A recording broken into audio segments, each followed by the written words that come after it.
a story, a true story of something that happened to an Assemblies of God pastor. This Assemblies of God pastor, I don't know which country, may even be Australia, I don't know. But I think it was America. He was invited to preach like I'm preaching here. And he finished preaching in his friend's church on Sunday night. I don't know what he preached about. But on Sunday evening, when he got into his hotel room and closed the door, Jesus appeared to him in the room. And you know what Jesus said? Jesus said, follow me, follow me. I want to show you something.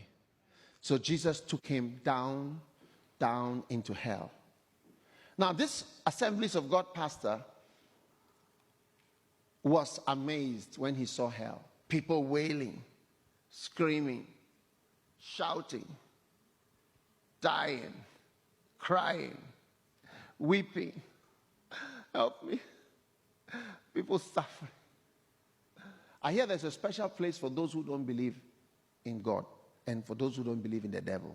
The devil says he likes to have them, those who didn't believe that he is real.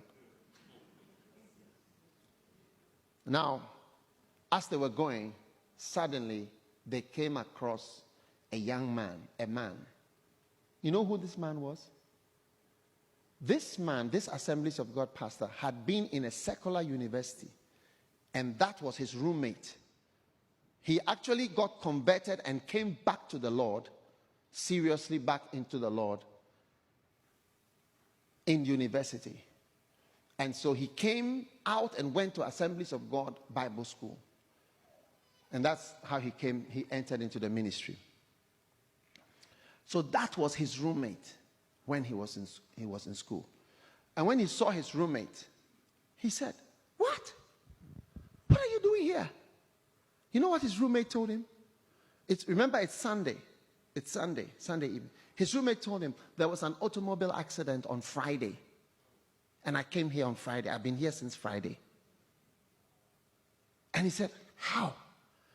And then the Lord said, "Come, let's go." And took him back. Said, "I wanted you to see this." So that was Sunday night. Now, he immediately wanted to call his mother because his mother knew his roommate.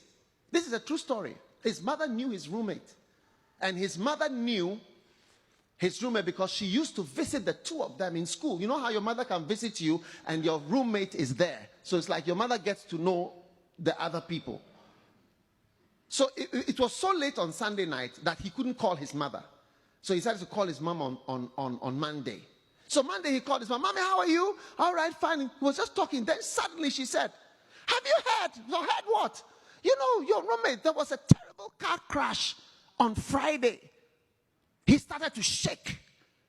His mother told him, said there was a crash on Friday. And he had been in hell on Sunday and met this boy, this guy, there.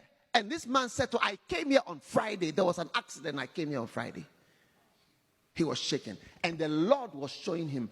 I said, "I don't know what you are preaching about, but I want you to preach about the right thing. Hell is real. There's a real place where people who die and don't know God go straight into.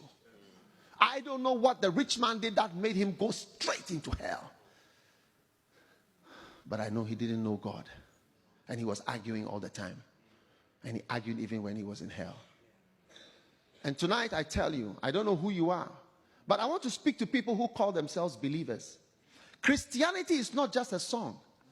It's not just about singing nice songs about how God has loved us. If you knew the cure to cancer and you kept it to yourself, we would only call you a wicked person. If you didn't do all that you could to share with other people how they can be healed and how they could be cured, we would only call you an evil and a wicked person. And when the church of God has this great salvation and we keep it to ourselves and we don't tell the world, we don't sacrifice to warn people, we don't pray for them because they are bound by the god of this world, then we are not good people because we didn't tell them. We didn't tell them about Jesus. There are people who die and go to hell every day. And they wish, they were with you, but you didn't open your mouth. You said, it's not good to push your religion on people. It's not. It's not good to interrupt when people are, it's not good to speak. It's not good to, force. It's not. When the world is forcing on us every evil, every unbelievable evil, they are plastering it on to us in the world. It's time for us to rise up. Did you hear me? I said it's time for us to rise up and believe the Bible, believe the word of God, believe that it's true. Yes, because we are men of faith. You know what Paul said? Paul said when he was about to die, he said, I've kept the faith. What he meant was that I never stopped believing.